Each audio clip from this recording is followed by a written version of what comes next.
Is this on? Is this better? All right, let's go.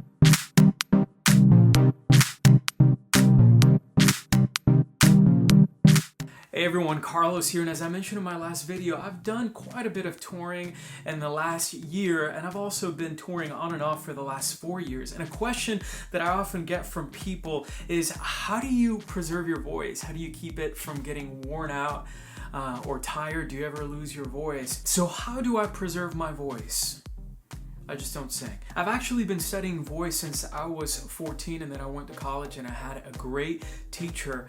But in the last few years, I've worked with a voice teacher up in Nashville, and I've actually worked with 2 programs that have helped me really understand my voice, increase the endurance, stretched out my range, and have really protected me and been kind of my saving grace while I've been out on the road. And there's a few things that I've learned from them, and I'm going to share them with you. So in the last few years, I've actually been using 2 programs, really helped out my voice. Number 1 is Singing Success 360, which is actually the revamped and improved version of the original Singing Success created by Brett Manning.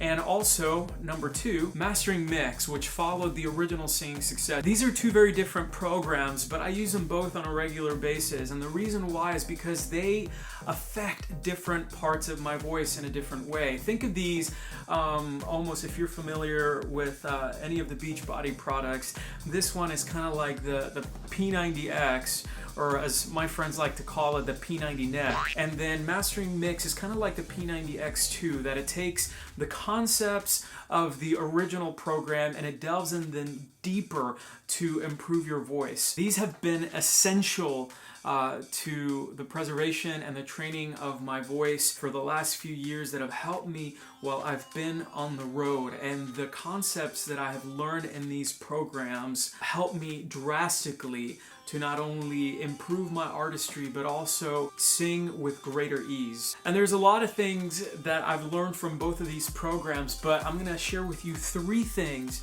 that help preserve my voice while I'm on the road. These 3 things really have to do about the way that I warm up, much like an athlete that goes and stretches before they go perform any kind of activity. We as singers and as vocalists have to do the exact same thing. Not only a warm up, but a warm down to ensure that our voice stays in the most relaxed state possible before, during, and after a show. And so here are the 3 things. Number 1, lip rolls. You may have heard of them as lip trills, lip bubbles. I like to call them lip rolls. Lip rolls take the place of over 100 traditional exercises to warm up and relax the voice. You see, the lip roll develops a muscular response in your vocal cords that takes pressure off the voice rather than adding pressure onto it. It's a foolproof way against the strain that normally occurs while attempting to sing high notes. Stretching and coordinating the vocal cords with the least amount of tension from the bottom of your range to the top. Number 2, vocal fry. In vocal fry, the entirety of the musculature of your vocal cords has been disengaged, that is released, in order to allow for thinning and stretching with little resistance. This allows the ability for you as a singer to sing higher. Vocal fry helps in what I've learned is called edge therapy. Your vocal cords, the edges of your vocal cords are coming together to make sound. Vocal fry tends to be extremely therapeutic for a tired or a strained voice if done for a short amount of time. It's helped me relieve stress, and it's taken weight off of my vocal cords when I've woken up groggy in the morning. My voice feels really tired after singing a 2-hour show with 18 songs in it the night before, and it has been a lifeline for me to preserve my voice and get it back to a relaxed state. Number 3, head voice. Head voice is not falsetto, because in falsetto the edges of the vocal cords are not engaged, so you might end up sounding more like this.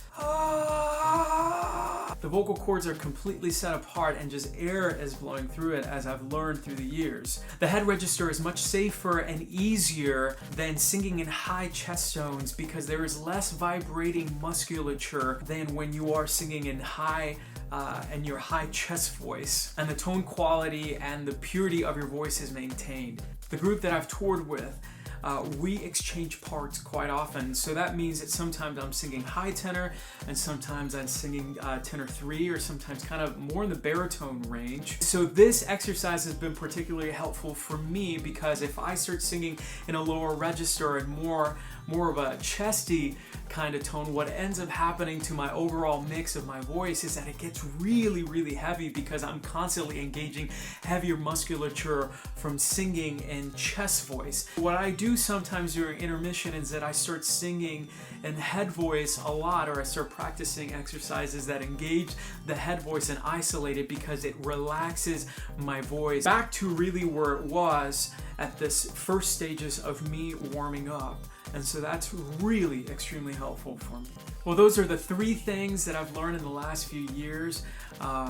There are definitely other exceptions to your voice. You're gonna have good days and bad days, but these are 3 things that can really help preserve your voice and that have definitely preserved mine while I've been out on the road and singing for hours at a time. If you have any more questions, feel free to check out singingsuccess.com. They have an incredible team of coaches. They have coaches all around the world that are wanting to take your voice to the place where you want it to be, that are creating artists and setting voices free all over the world. And so you can check out their channel right here. Also, if you like this video, drop a like below. If you have any questions, leave them in the comment section below. And as always, don't forget to subscribe. I'll see you guys later. Bye.